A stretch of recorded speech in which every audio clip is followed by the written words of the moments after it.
What's up, party people? It's Keys Dan with RadioWhat.com, DJLittleRock.com, coming to you live in a living color from the Radio What studios. And this is my podcast, What Makes You Famous? It's an extension of the RadioWhat.com internet radio station that I've been running for quite some time. And if you need DJ services, where do I always send you?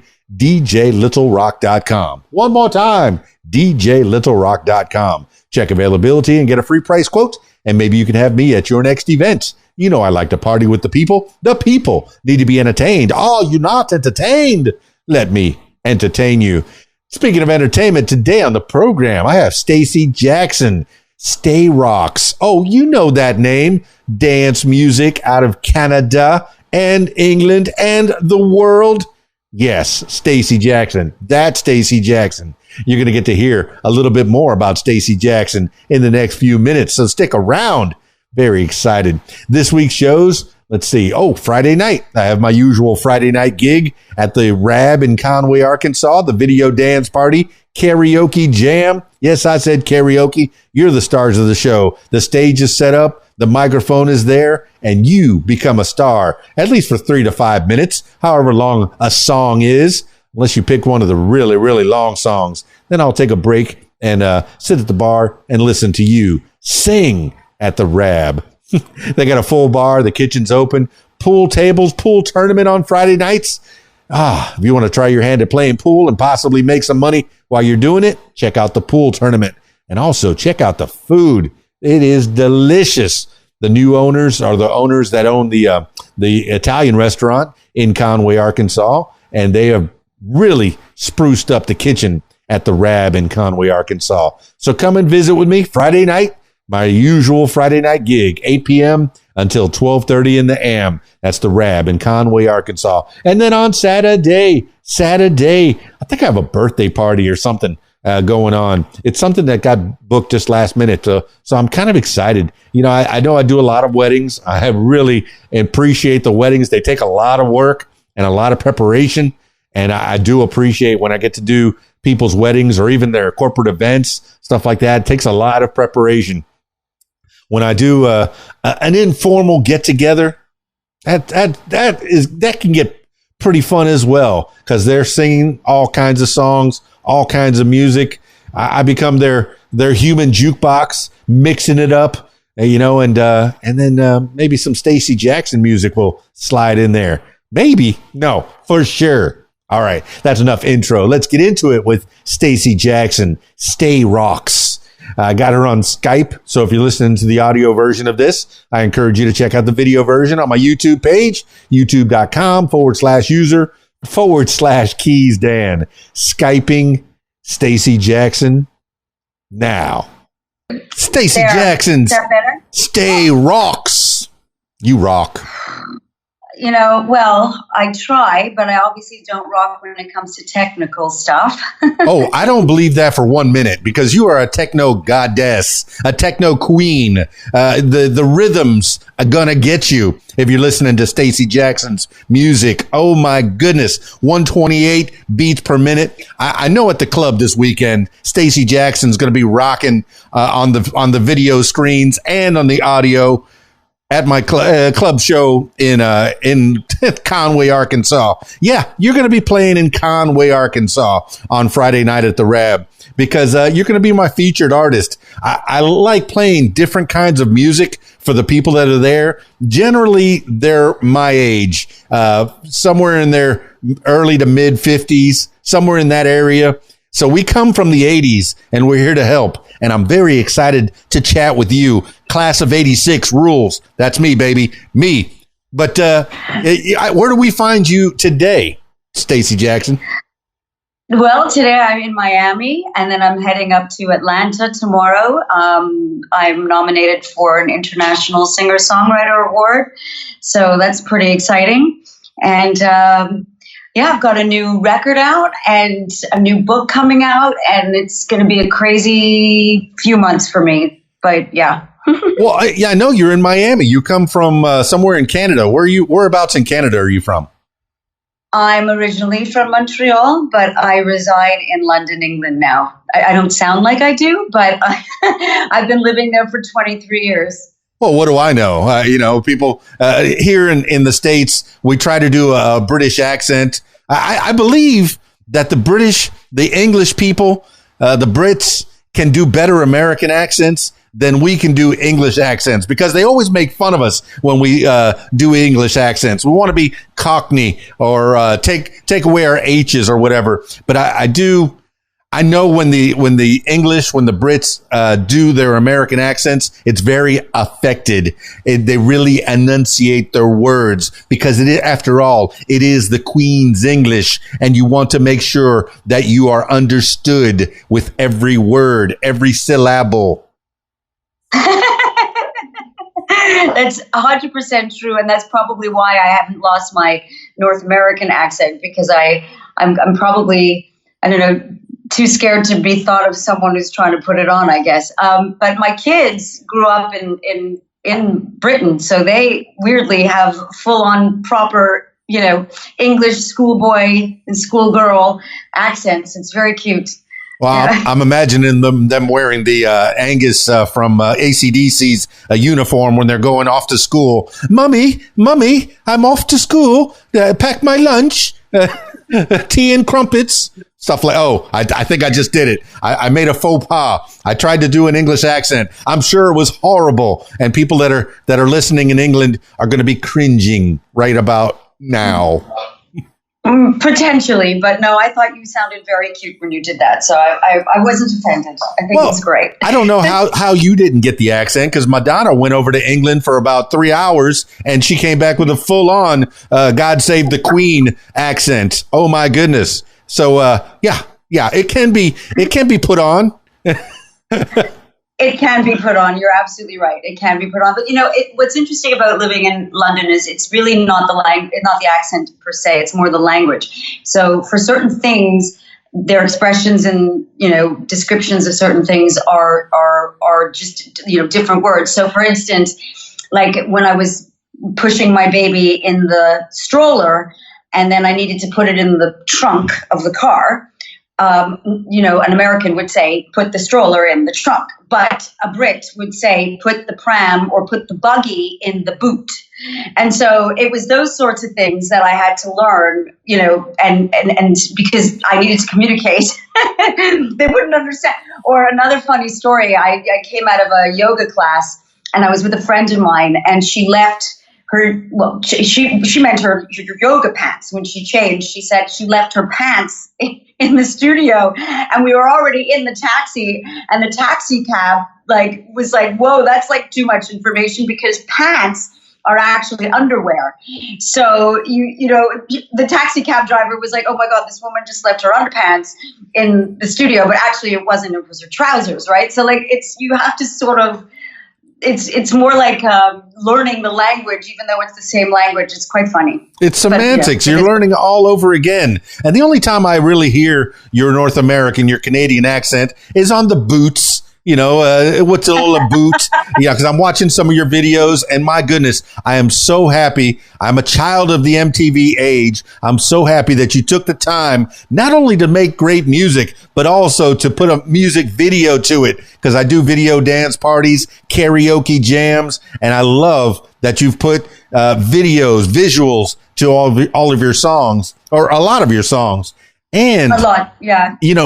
Okay, I've heard a lot of the remixes of your songs, the beat, the 128 beats per minute, 135, boom, boom, boom, boom, boom, boom. Great. That showcases, that somebody can remix a song. But the ones that really showcase you and your vocal talents, there's one, of course, there's one, The Soldier. There's one that's really stripped down. It's kind of an acoustic version. Flip Side. Flip Side. That's the one. Yeah. Very acoustic version of that. I went, okay, all the other songs, you can tell you've got talent, you've got skill. It's been honed for years. But that one Flip Side, that is where you're going, oh, okay, this is the one that you send to Star Search or America's Got Talent to get in there and to make sure that they know she's legit. Okay. But let's go back. Let's go back to let's take a little time and find out how Stacey Jackson Stay Rocks became Stacey Jackson before she was Stay Rocks. When you were in Canada, what part of Canada were you from? And tell me about little Stacey Jackson. Oh yeah, you're so cute. I'm from Montreal originally. I grew up in the English-speaking part. By the time I was 15, though, I was in a rock band, playing around Montreal in clubs. I wasn't even able to drink yet, and it was an original rock band back in the 80s, and so I was mostly inspired by the rock music. And then sort of later 80s, I became an aerobics teacher. I was very into health and fitness, and I ultimately started teaching aerobics. And so by being in the gyms and, jumping around, I needed really, beats and stuff. So I started to get really into sort of the dance music and the EDM, and I just needed a beat. But because I'm also a musician, like I could listen to beats and actually make up top lines in my head. And it just became like a natural transition for me to go from, being in the rock world into sort of more of a commercial pop dance world. And then I moved to New York, and I was singing in covers band, and we did mostly, Motown, disco, just fun dance stuff that people like to dance to at parties.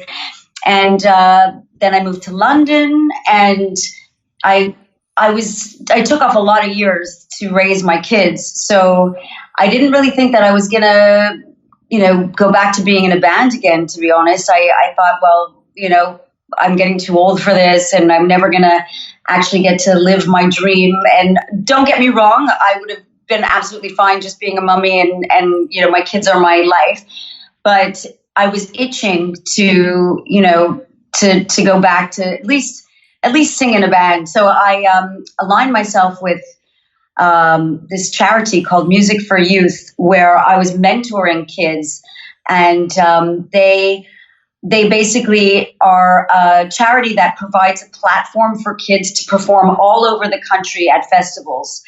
And I had this idea, wouldn't it be great if we could introduce them to the recording side of being a musician, not just a performer, and like what it's like to create music or to record music. So we brought down about 30 or 40 kids from all over the UK to London, and super talented kids who were a part of this charity, and sprinkled them throughout an album of Motown tracks. And I was singing, and then we had choirs, we had strings, we had guitarists, we had a whole bunch of kids, and we put them all in the album.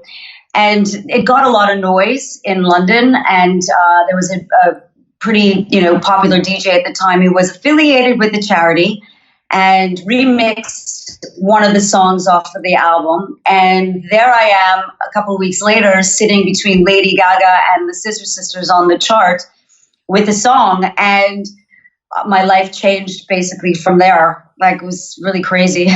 Okay, I think you just laid down the top couple of paragraphs of your Wikipedia page. Let's drill down on some of that. Unpack a little bit. The rock band. Tell me about the rock band. When did that start? What year was it?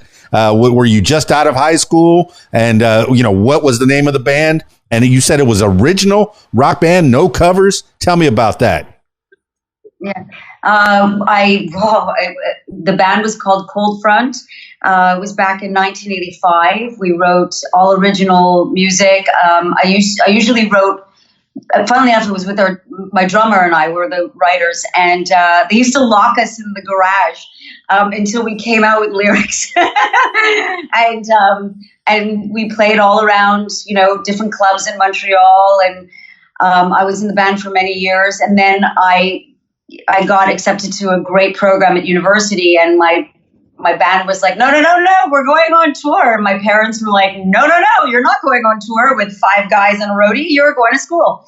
So I think that there's a part of me that sort of resented that a little bit. And it was just probably why I became so driven later on in life to try to make it happen.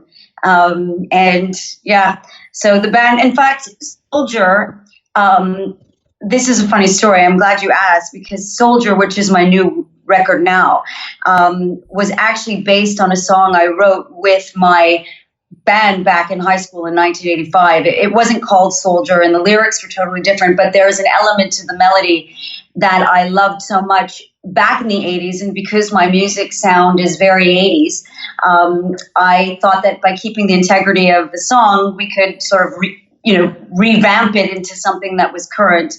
And there you are. So yeah, it became like just a throwback, really. Well, these are the crossroads of your life. This is where you could have gone in this direction. You went, you could have gone left. You went right. Mom and dad, obviously, your parents, very instrumental in that decision. Well, since you mentioned your parents, tell me what they did. What's your mom like? What's your dad like? Any brothers and sisters? Tell me about you. Oh, okay. Well, my dad was a graphic designer, and he designed, among other things, album covers. So he was very good friends with Renee Angelil, who was Celine Dion's, husband ultimately, but manager. And Renee was in a boy band back in the 60s, and my dad designed all of his records, and then obviously did Celine's French albums. So I was around the sort of music industry in a bit, from that angle. My mom was a sex ed teacher, so that's kind of an interesting thing. Don't ask my brother about how he felt about that. And I only have one brother, and he's my younger brother, and probably 2.5 years younger than me, but in my mind he's still 12. So you've been around it. You have all the genetic, the pieces to make a star. But your mom was Dr. Ruth. Is that what it was? She was more like, did you ever watch Meet the Fockers? She was more like Barbara Streisand, she would go into classrooms and teach, every different age group of school, I guess not just sex ed, but drug safety and, good feelings and bad feelings and just at whatever age they were. So yeah, she was a psychologist, really. Yeah, that was a very important day in school when they separated the boys and put them in one room, and they separated the girls and put them in the other room. And we always wanted to know, what are they teaching the girls that they're not teaching us? And we got, bananas and condoms and, that kind of thing. And I always wondered, what are they teaching the girls? What is the secret? How come we can't all be together? But, did your mom offer... Was the classes co-ed, or was it a separation situation most of the time? I think it depended on what they were being taught at the time. So I think if they were of the age, puberty age, they were separated. And then ultimately when they got older, they were co-ed. Yeah. Was the birds and the bees talk good for you and your brother? Was it a little off-putting at a certain age? Was it young? Did you feel like you were way too young for the talk, or was it just at the right time? That's a funny question. It depends on who you ask. If you're asking me, I was very close to my mother, and my mom was I have to tell you, my mom was, I think, the original MILF. She was just this gorgeous, drop dead knockout. All of my brother's friends would come to the house with their tongues hanging out, so my brother was probably was the most uncomfortable with the situation, obviously. And for me, my mom was my best friend, and so she knew everything that I did. I had never had any secrets from her, so we had that kind of a relationship. Okay, so apparently, Fountains of Wayne sang a song about your mom, Stacey's mom. Stacey's mom. Trust me, that song, when that came out, I have no idea. What does your dad think about that? Yeah, exactly. Well, my dad's no longer with us, okay. But he was very proud to be the husband of a really hot mama. Well, did you get any of the? Okay, you got. The birds and the bees, that you got that down. But did you get any of the graphic design, the artistic side from your dad? Do you design any of your own record? Are there any records? I do miss going to record stores and picking up albums and looking at the artwork. Is there any artwork still? Yeah. And are you involved in any of it? Yeah, very much so, actually. I mean, obviously, we have a professional team who work on those sorts of things, but I'm very visual, and I can sort of see how things should look, whether it includes a photo of me or not, or what font it is, what color it is. But one of my sons actually has a real talent for the graphics. He's exceptional with that sort of stuff. So that there is a genetic thing, but I've always been very creative and very artistic and very visual. And I always have like a plan on how something should look. And yeah, I don't obviously have the tools to execute it. Like I don't design record covers, but I'm very involved in how they should look. Yeah, for sure. Well, you're giving people gems. This is primarily a learning podcast, and we're definitely learning from you, Stacey Jackson. That you cannot do it all by yourself. You have to be part of a team. Once you get to this level, you got to get to the next level. You got to have some people that you can trust, that you can put together. You had a band that, locked you in a closet, you said, so you can write, until you wrote lyrics, but, how did the songwriting, how was that songwriting process different from now? but I'm sure we'll get to that. Did you end up writing any good songs? You said you had one that you retooled into your latest offering of Soldier. Was that a good songwriting process? Lock yourself up not necessarily in a closet or in a room, but give yourself time, 8 hours a day, 4 hours a day, sit in front of your recording device and start writing a song. Some people do that. Yeah, some people do that. I get inspired by very different things. Like I could be walking on the road and the click of my heels makes some sort of a beat, and suddenly I'm like coming up with a top line to it. Or I'll wake up in the middle of the night with like some inspiration. I'll actually have to write it down. I'll be on an airplane. I've written lyrics on napkins. I just think just come to me when they come to me. I actually find it more intense when someone's like, you have to do this now. It's like, as a creative, it has to flow with me. So it needs to feel natural. A lot of producers and DJs send me beats a lot. And if I don't feel it instantly, I'm not gonna force it. And it's the same with anybody who remixes any of my records. I feel that like they really need to feel the music truthfully for them to do a good job with it.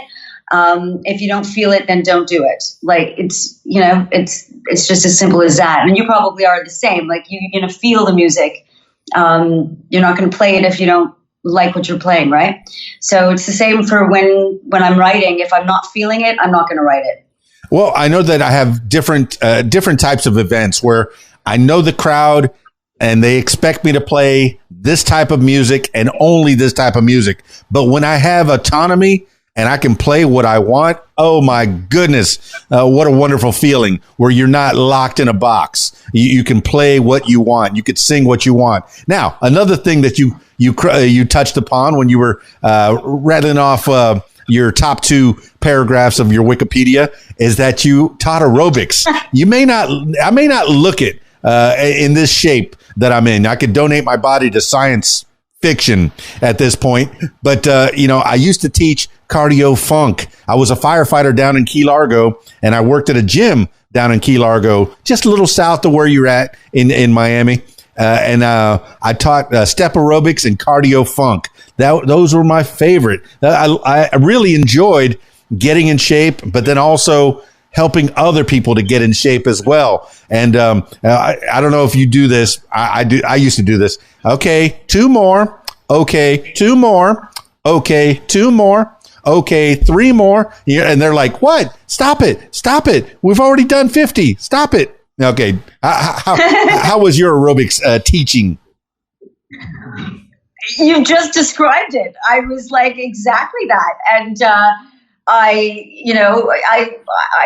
used to do a class called the Superfit class because it was like 90 minutes long, and I would do exactly like you did. It's like, okay, come on, guys, another, 8 more, 4 more, 2 more, let's go again, 8 more, 4 more, 2 more, let's go again. And then they're like, hold on a minute. Why are we going again? We've done the 8 and the 4 and the 2. It's like, I lied. Keep going, and they would come back to take the class, even though that I would lie to them all the time. It's what we do. Of course, I had a little comedy. There somewhere I saw a comedian talking. It might have been Taylor Negron. I'm going to go ahead and give it to Taylor Negron. And he would say, all right, breathe in through the buttocks and release. It was just, that thing just struck me. But this is years before I started teaching. But yes, I appreciate the aerobics. I appreciate the getting in shape. Are you still into fitness? I mean, you seem very fit. Do you still have an exercise regimen and your eating habits? Tell me about that. I exercise every single day, every day. And I eat very healthy. Don't get me wrong, I'm not boring. I do like to drink. I do like, a sweet now and then. But I'm very disciplined, and I feel better when I exercise. So for me, it's like if I don't work out, and I also listen to my body. Like if I'm completely exhausted, or I'm traveling, or I'm on tour, or I'm doing something, I'm not going to work out because I need to rest my body just as much as I need to work it out. But I just feel like it's kind of like if I didn't brush my teeth that day, I just feel gross, So like for me, it's become very habitual, and it's part of who I am. And like, even if I just took, 40 minutes and I needed a fast workout just because I was busy that day, I'd try to squeeze in if I could. So it's important to me. Yeah, I don't know if for you, it's automatic almost. When you start exercising, you start wanting to eat better. You pass those fast food places. No, let me go get something a little healthier, a nice salad, something a little lighter in the evening. It was in the morning, it's eat like a king for breakfast, a Prince for lunch, and then a Popper for dinner. That was my mindset when I was, when I was firefighting, when I was really working out, and I appreciated that. But, you have your own exercise regimen. Do you set that for usually the wife, the mother is the one that dictates the household's, eating habits. If you become a vegetarian, guess what? The rest of your family probably going to be vegetarian as well. Do you mandate, or do you help out with your family's decisions on their eating and their exercise habits? Oh my God, absolutely not. I've tried and I've tried and I've tried, and the more I try, the more they, go the other way. So I've just thrown my hands up in the air. Like, they're very well, they know how to eat. They know nutrition. They're smart kids. But I don't want to be that mom also that makes them feel self-conscious about what they're eating and their bodies and all that. I really do try to let them make the choices because they know, and they have to love themselves. So, I could guide them, but I also don't want to be the one to say, do you need that, second bowl of pasta, right? Like, I don't want to be that person. So for me, I don't need that second bowl of pasta. In fact, I probably wouldn't even eat the first bowl of pasta, but that's how I roll. And that's the choices I made. And I just, my kids are all very healthy and fit and sporty. And I think as long as they know that they need to continue being active, they could eat, relatively well. And we also, the kids grew up in Europe, so they eat sort of Mediterranean style food anyways. They don't go for the processed kind of crappy food that's sold in a supermarket. They eat good food and healthy food, and they choose that. So I think that because they've had that growing up, ultimately, they will figure it out. But, and my kids are older, so, and, 2 of them are out in the real world already anyway. So, you know, I know that there's no parenting guidebook.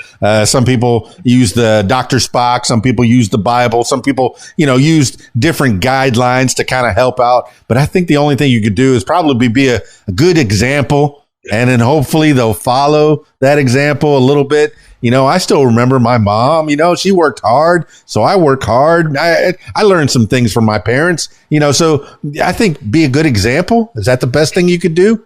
What's your advice? 100%. That's the best advice, actually. I totally agree with you. I mean, they see what, I mean, I'm hoping that I'm sending positive messages to my kids. I think I am. My daughter's seeing me do what I love to do, and I'm hoping that she can understand that no matter what, that she can be whatever she wants to be. And like, I really hope that. And it's the same with everything that I do as a mom, like all the choices that we made for them, and that, you know, when they grow up and they become parents, that they feel that we, you know, led them in the right direction. I think it's important. I completely agree with you. You have to lead by example, and you just hope that they pick up some of the good bits, you know? All right, Stacey Jackson, let's go back to the crossroads. You could have been a rock star, rock and roll, been on tour with the band. Mom and dad said, hey, let's go to university. You went to university. What did you study? What did you want to be when you grew up? Well, I ended up doing what I want to do. I wanted to work in television or in the entertainment industry. I wanted to, so I did. I went to school. I studied communications with an honors in television, actually. So I ended up in television. I worked at CBS, and then I worked at Lifetime, and then Bravo. And I was in the sort of programming and PR. So I launched the independent film channel. I launched the actor studio with Jim Lipton. So I had like a career in New York City for about 11 years. And I mean, all the while I was also singing in bands. But then I had to make a decision. Once I started having a family, I couldn't continue like the career in television and the career, you know, in the music, and also raise the family and keep fit and do the teach. I was also still teaching aerobics. So I had to make choices. And when we moved to London, I decided that I wasn't going to continue in the TV path. And I was going to focus on the music. And then the irony was I auditioned to host this television series on Sky, which is a big, you know, network, and it's a satellite network in Europe. And I got the job hosting an 80s music television series. So it came around for me all full circle, and I ended up now on camera. And it was the most amazing. I did that for 3 seasons. It was fantastic. Every time you try to get out, they pull you back in. It's what happens. Oh my goodness. This talent all that needs to be on camera, on stage. There's no way you can give it up. Yes, you know, being a touring musician, being a television personality, you know, working hard. It's not just that 1 hour on the television, that 30 minutes on the television. There's a lot of prep work that's involved in that. So it's hard on a family. It really is. You know, if you're working too many jobs, something's gonna give. So you wanted to spend some time with the family. And I appreciate that. I commend you for that. But you gave up New York. My goodness. The IFC channel and CBS, America's station, you know, most watched station. I mean, but you were doing now you're doing an 80s show, but what were you doing on those channels? And can we still find them anywhere streaming if we want to see some of Stacey Jackson's early work?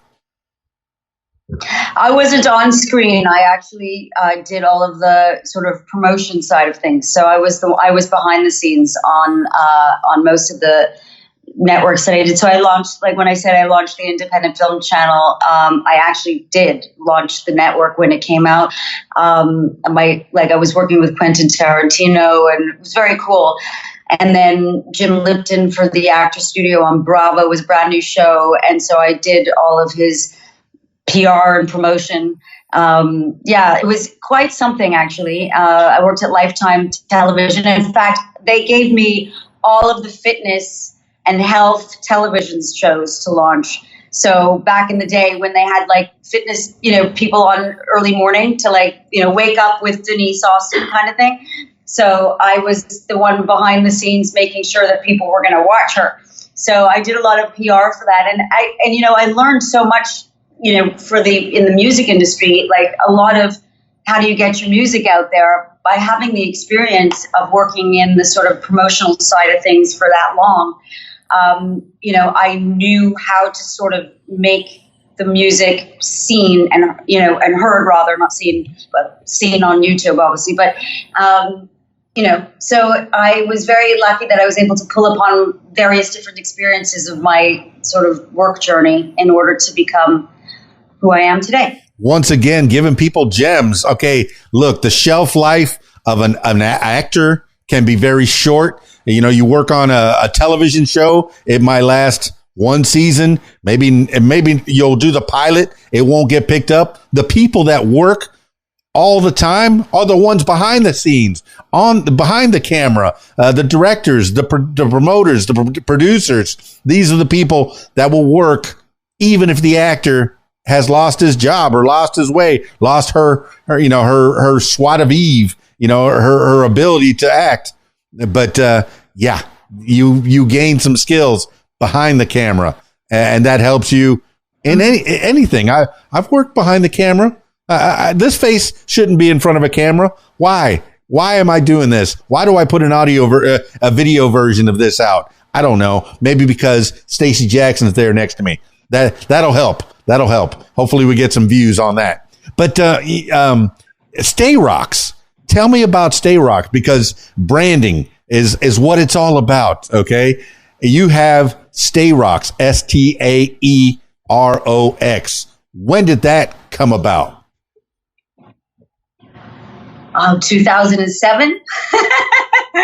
That's how. I mean, my name is Stacey. Obviously, people call me Stay. I grew up with that name forever, and so it just became a thing, and.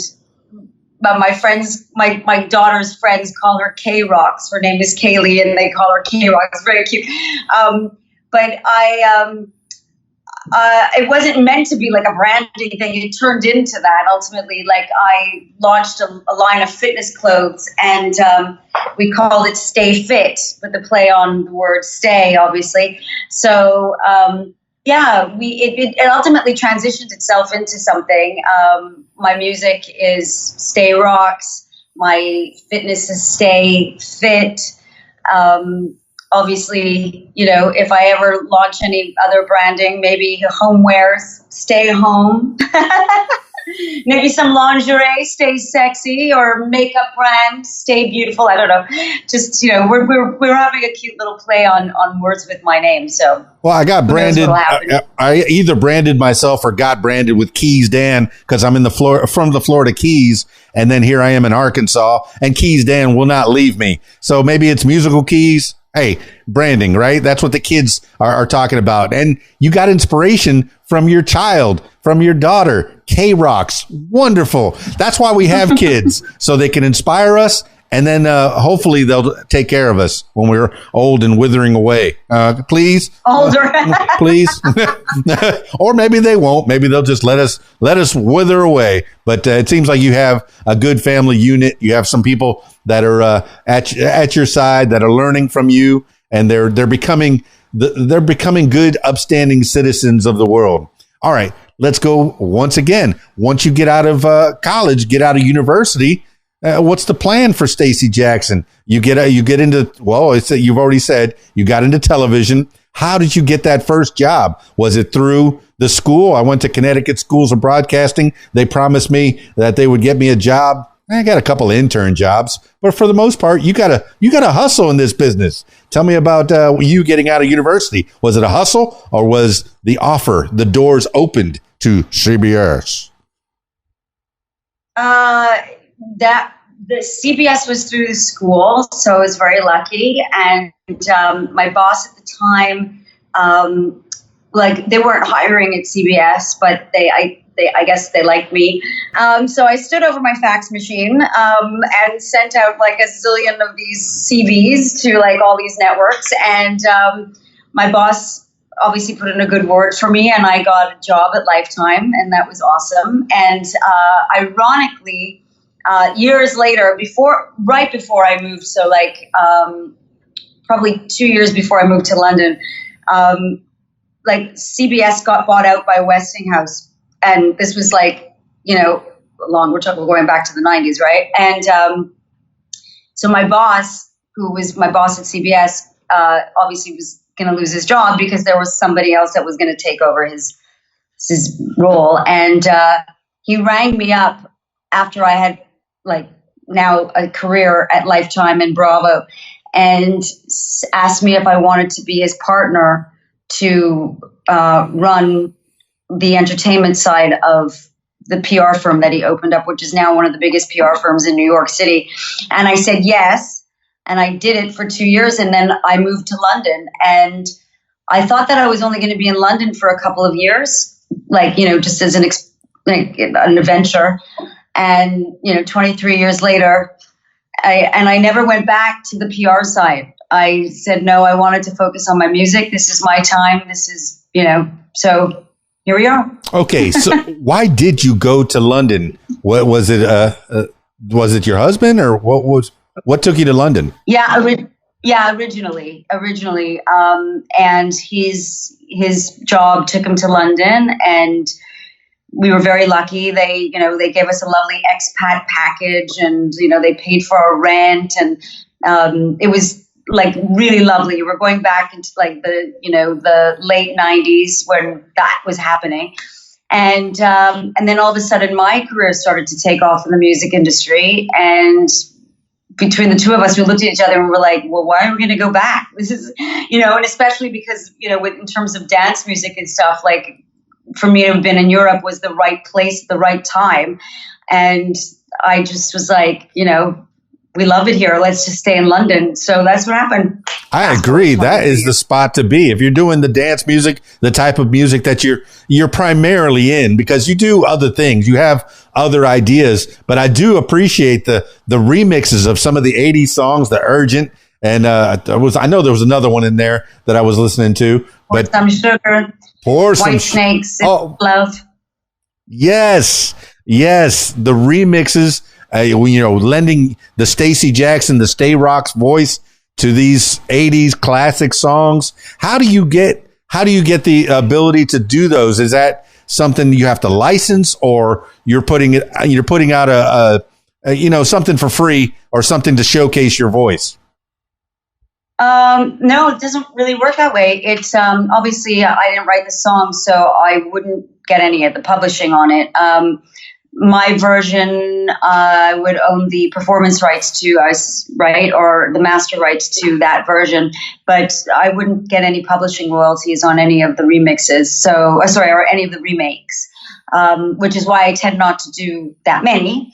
But the ones that I do are songs that I grew up with from the 80s, and that's, those are the songs I chose to cover and also put my spin on it, So, and what happens is, like, they should just be happy, because at the end of the day, when my records get spun, they get royalties. So it's a win-win. That is correct. It has to be good for them, for the person who wrote the song. Yeah. I guess, are you doing it for the love of that song? You just wanted to put your version of it out there because, some people say, I don't do it for the money. Well, sometimes you don't do it for the money. You do it for the love. You do it for not in this business. No. They don't call it a starving artist for nothing. This business is toughy, and you can have thousands and thousands of streams or millions of views. Spins on radio stations. Yes. Can I live with that? Yeah, I can. But like, could I put 4 kids through college on my own salary? It would have been it's really tough. Now it's different, obviously, because, I'm now in it for many years. And so, but like, when you're first starting out, it's rough. So there are other ways to like earn money with music. And that would be to write to sync sync your music to like advertisements or movies and film and stuff like that. So I did a film. I did a cameo in the film. So I would license my record to the producers of the film, and then that's how you sort of start to make more money. And I guess if you're really big on touring, which for me has always been an issue because I can tour, but because I had 4 young kids at home, it was really hard for me to take these like months away. So I was bouncing back and forth, like 2 weeks there, come back to London, 2 weeks there, come back to London. It's harder as a working mother to be able to do that, but we made it happen. We made it work. Yeah, I'm glad that you're talking about the business. This music business can definitely eat you alive. The entertainment business as a whole can eat you alive. Signing the wrong contract, signing on the wrong dotted line where, an entity owns you, owns your likeness, owns your voice, owns your rights, owns the tapes that you worked, you gave blood, sweat, and tears to produce. I mean, Taylor Swift having to re-record her first songs just so she can have a version. They don't sound exactly the same. She's matured in her voice, but she now owns them. Prince having to get out of his contract by making himself into a symbol. So it's tough. It really is. But it's gotten even harder because you can't even sell 1 million physical record albums or CDs and get a part of that. Now you're getting pieces of a penny per stream and hoping that residual, the BMI, the some of those people will send some of that money your ways. Your residual checks can be 57 cents for how many millions of streams. I know I'm being a little facetious, but it's kind of like that. How are people making money in this business? It's exactly like that, and it's an excellent question, and it's really hard. I mean, and you also have to know who to trust in the business. So, I'm a lot more mature now, and I understand the business a lot more. But when you're first venturing out, you just want to be the artist. You just want someone to say, okay, this is what's going to happen, and this is where you're going to go, and this is how it works, and this, But then if you get yourself mixed up with people who aren't trustworthy, you can be shafted. And there was, I can talk about it now, the guy ultimately died. But I was like my managers, we were like wondering, I had a pretty big record out. Well, I had a couple of big records out in the US. One obviously was Snoop Dogg, and then another one called Pointing Fingers. And we just could not understand why I'm getting, residuals from other records, but these other ones, we were like, one spun on Sirius XM for months, and like, what is happening here? Anyway, it just so happened that how all the metadata it's all coded, right? So you have to put in IRSC codes and things, so that anytime you spin anything on your radio station, that's how the collection agencies will know what you're playing, and so the artists will ultimately get paid. Anyways, he changed all the IRSC codes, so because they're coming out of a British distribution, the IRSC codes start with GB, then there's a bunch of numbers. The US IRSC codes are different. So he was collecting it, like this manager guy. And I got completely shafted with a couple of my big records. And, look, you live and you learn, and that's what made me a stronger person, because you have to go through some crap in your life to be able to, figure out how to navigate the rest of your life. So, I mean, it is what it is, but, that was a long time ago, and now we moved on, and I have other songs, and I have ownership of every single one. Well, or co-ownership with whoever I've co-written the songs with, but it's all, I own all the master rights, and I've taken it all back home. Well, these are hard lessons, though, but the Fingers song, the Pointing Fingers, and then the I Am a Woman, those songs, and then the Live It Up with Snoop Dogg back 12 years ago or so, or even maybe a little bit longer. Snoop Dogg was lending his voice to a lot. I remember the Katy Perry song, fantastic. Your song, I listened to it, fantastic. just the blend of your voice and then, Snoop with his smoothness coming in and doing his thing. How did you get involved with Snoop Dogg? Or is it a kind of a touchy subject since that song, you're not getting anything from it now? Or are you? Oh, well, I am now. I am now. We've rectified this situation, but it was hard because they can only do things retroactively they can only go back so long.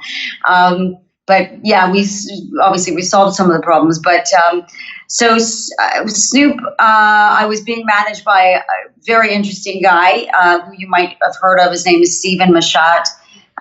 You could look him up. I mean, he's a very interesting guy. He's written a bunch of books. He's been in the record business forever and ever and ever. And he actually worked with the the gangster rapper kind of clan back in the day. And I'd written this song specifically about a dream that I had when my late father came to visit me in a dream. And I wrote the lyrics about this. It was a very spiritual experience. And Stephen was like, this is even funnier because I had this visual. This song needed a rap. And I thought that I would revisit those kids from the charity that I was telling you about before, especially, and, because I've been involved with this group of kids for so long. And Stephen said to me, you know what, Stace, you've had a couple of hit records now. Why do that? Let's send it off to someone who, someone like Snoop Dogg. And I said to Stephen, I'm like, what are you smoking? Why would Snoop Dogg want to do a record with me? And he goes, first of all, this song is great. The message is even better. And he will love the story. So why don't we send it off and see what he says? I mean, not even 3 days later, I was on a flight to Boston to work with him. So weird things happen in my life. Look at you. You're using your powers as a songwriter to keep your father alive forever. The inspiration was your dad in a dream, and that's how you're keeping him alive forever. I fully believe, I guess we stay alive as long as we're on the breaths of other people. The last person that speaks your name, then I guess you're fully gone. So yeah. You got your dad and Snoop Dogg. Hey, pretty cool. Not bad. Not too shabby at all. And you came out with a nice hit. And I'm glad that you resolved all the residuals. You've covered some of the business that can be tricky. Now that you've been around for a while, you can help those people that are coming out of high school or maybe still in high school, and a 16-year-old Britney Spears that's getting, fished away and maybe taken advantage of, here and there by her own dad, and it's hard to know who to trust. I mean, this is all allegedly, I guess I need to say that, since I don't know the whole story. Yeah, but it can be shady. Some kids can get it taken advantage. Here's $5,000 cash. Just sign on the dotted line. But little did they know they have to pay that $5,000 back and more.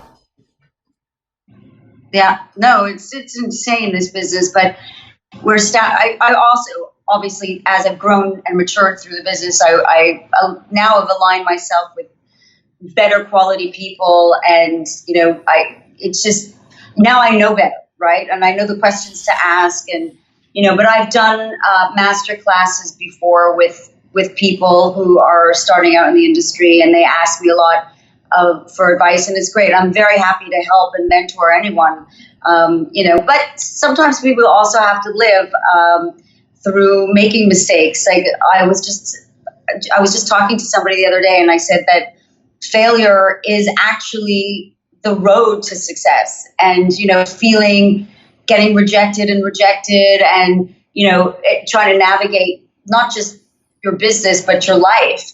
Making mistakes is how you get better at everything, I think, because you learn. So that's my message. Yes, NASA says failure. There's no failures. It's your first attempt at success. We found was it Edison said he didn't find 67 failures at making the light bulb. He found 67 ways that it didn't work, or something like that. But I know we've taken some of your time. You're here in Miami, or you're in Miami. I know I still feel I'm getting homesick now. I was born in Miami, born and raised in Miami. I want to go back and visit. My grandma's still down there. My 90-something-year-old grandma is still in Key Largo. So, I got to get down there and visit. Oh, but yes, the weather is gorgeous. I love it when it's hot like this. I'm a nut job. Because growing up in Canada, I should have been a beach bum. I don't even know why I was born in snow. I just love hot. I like the sun. I don't know. It's crazy. Oh, it's getting too hot down there. I heard the water is over 100 degrees and it's killing the fish, but that's a whole nother story. That's a subject for a whole nother podcast. Oh my goodness. Enjoy yourself while you're down there in Miami. You got to be getting hustling and bustling. What do you got going this evening? I'm going to go out to dinner, and then I got to get an early night because I got a really early flight to Atlanta tomorrow morning. And I got to be up at 5. So, I'm going to head out, go and grab something to eat. Actually, I'm really looking forward to a nice glass of red wine. Well, I know Marcel put us together, but I want you to give shout outs to people that have helped you along the way as we land this plane and get out of here. Shout outs to everyone who's helped me along the way. Well, shout out to you, Keys Dan. First of all, when I get to do these podcasts and interviews, it's an honor for me to talk about, what I do. And I really appreciate that. And everyone, I know that you were speaking to Yaima, as somebody from Miami who's been like an angel. And so shout out to her, and shout out to all my fans and people who are listening to you. Just, sending all the very best, and keep on dancing, everyone. Yeah. And I know that you were, Nitris, you had a song with him, Dimitri.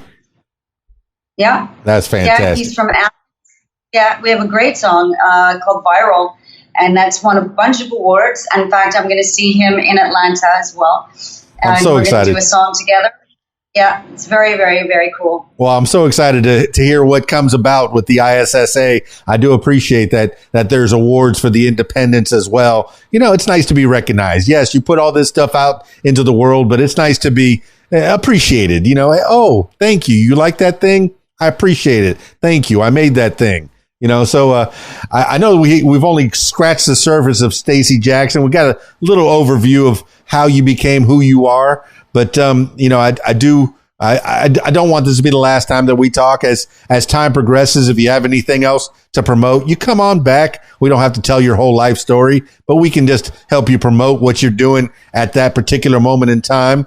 Speaking of this particular moment in time, I usually finish these things off with last words for the people. This could be words to live by, something you heard a long time ago, maybe a mantra that you wake up with every morning, or just whatever pops into your head at this moment in time. Stacey Jackson, Stay Rocks, give the last words for the people.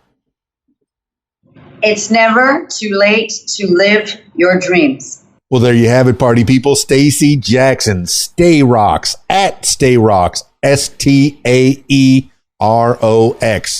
Put that in your Googles. You'll find her everywhere. StaceyJackson.com. That's Stacey with an STACEY, Jackson, JACKSON.com. And you'll find everything you need to know. Well, maybe not everything, but almost everything you need to know about Stacey Jackson, including all the links. You got the Instagram at Stay Rocks, Twitter at Stay Rocks, YouTube, TikTok is Stay Rocks. She's TikToking. My goodness. Yes. Get your inspiration. Get your happy time. Most of the music is really upbeat dance music, having a good time, getting people on the dance floor. Just, and if you listen to the lyrics, you might learn something. There's some really informative lyrics as well while you're listening to that nice bubbly dance music. But then every once in a while, she breaks it down and gives you the acoustic version of Flipside. Check that one out on the YouTube. That's a good one. Oh my goodness. And I appreciate, Get Together, the Soldier song. So good. So good. Thanks so much, Stacey Jackson, for being on the podcast, the What Makes You Famous podcast. That's it for this edition of What Makes You Famous. Now, if you, my loyal listener, if you'd like to tell your story, I encourage you to give me a call, 501-470-6386, or email keysdan@aol.com. That's it for me. It's keysdan, radiowhat.com, djlittlerock.com. Peace. I'm out of here.